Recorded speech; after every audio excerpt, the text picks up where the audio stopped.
എനിക്ക് കുറച്ച് ദിവസം മുന്നേ പൂച്ച മാന്തിയിട്ടുണ്ടായിന്. അപ്പോൾ അതിൻ്റെ ഇഞ്ചക്ഷൻ ലാസ്റ്റത്തെ ഇഞ്ചക്ഷനാണ് ഇന്ന് നമുക്ക് എടുക്കാനുള്ളത്. അപ്പോൾ അത് എടുക്കാൻ വേണ്ടിയിട്ട് നമ്മൾ അടുത്ത് തന്നെ ഹോസ്പിറ്റലിലേക്കാണ് പോകാനുള്ളത്. ഫസ്റ്റ് ഇഞ്ചക്ഷൻ അല്ലേ, പൂച്ച മാന്തിയിട്ടാകുമ്പോൾ വെക്കുന്ന ഒരു വലിയൊരു ഇഞ്ചക്ഷൻ ഉണ്ട്. അത് ജില്ലാ ഹോസ്പിറ്റലിൽ നിന്നാണ് വെച്ചത്, കാസർഗോഡ് നിന്ന്. ബാക്കിയുള്ള 3 ഇഞ്ചക്ഷനും നമുക്ക് അടുത്തുള്ള ഗവൺമെൻറ് ഹോസ്പിറ്റലിൽ നിന്ന് വെച്ചാൽ മതി.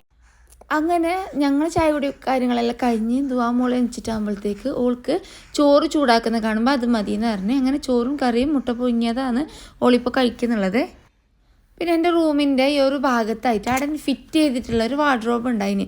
അപ്പോൾ അത് നമുക്ക് അത്ര യൂസ് ആക്കാൻ പറ്റുന്നില്ല. അപ്പോൾ അതുകൊണ്ട് അതങ്ങനെ തന്നെ തട്ടി മാറ്റിയിട്ട് അവിടെ സെപ്പറേറ്റ് ഒരു വാർഡ്രോബ് തന്നെ ഉണ്ടാക്കിയിട്ട് അങ്ങനെ വെക്കാമെന്ന് വിചാരിച്ചിട്ട് അതിൻ്റെ പണിയെല്ലാം നടക്കുന്നുണ്ട്.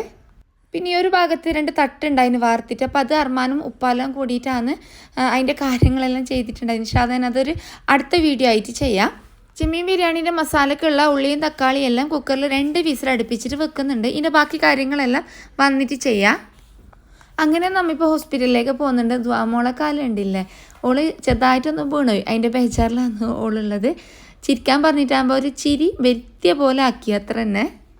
ദുവാമോളോ ഓമനിക്കുന്ന കണ്ടിട്ടാകുമ്പോൾ മറ്റാൾക്ക് ഭയങ്കര രസമായി. എന്നും കൂടി കാണിക്കുമെന്ന് പറഞ്ഞിട്ട് ഓളൊരു എളിഞ്ഞ ചിരിയായിട്ടും വന്നിട്ടുണ്ട്. ശരിക്കും പറഞ്ഞാൽ പൂച്ച മാന്തിയെന്നെല്ലാം പറയുമ്പോൾ നിസ്സാരമല്ല, ചെറിയ കാര്യം, പൂച്ച മാന്തിയതല്ലേ എന്നല്ല. മാത്രം ഇഞ്ചക്ഷൻ വെക്കാൻ പോയിട്ടാകുമ്പോൾ ആണ് കളി അറിയുന്നത്. വലിയ ഇഞ്ചക്ഷനാണ് ആദ്യം വെക്കുന്നത്. അതുമല്ല പിന്നെ 3 പ്രാവശ്യം കറക്റ്റ് ഡേറ്റിൽ പോവുകയും വേണം. പൂച്ച മാന്തിയാൽ പിന്നെ ഇപ്പം നിർബന്ധമാണ് ഇഞ്ചക്ഷൻ വെക്കുന്നത്. ചോര വന്നില്ല അതൊന്നുമല്ല, പൂച്ച മാന്തിയാൽ എന്തായാലും ഹോസ്പിറ്റലിൽ പോകണം, ഇഞ്ചക്ഷൻ വെക്കണം. എനിക്കിത് സഹിക്കാനേ പറ്റുന്നുണ്ടായിട്ടാ. അപ്പോൾ കുഞ്ഞുങ്ങളെ കാര്യം പറയണം. അപ്പോൾ അതുകൊണ്ട് മക്കളെ സൂക്ഷിക്കുന്നതായിരിക്കും ഏറ്റവും നല്ലത്.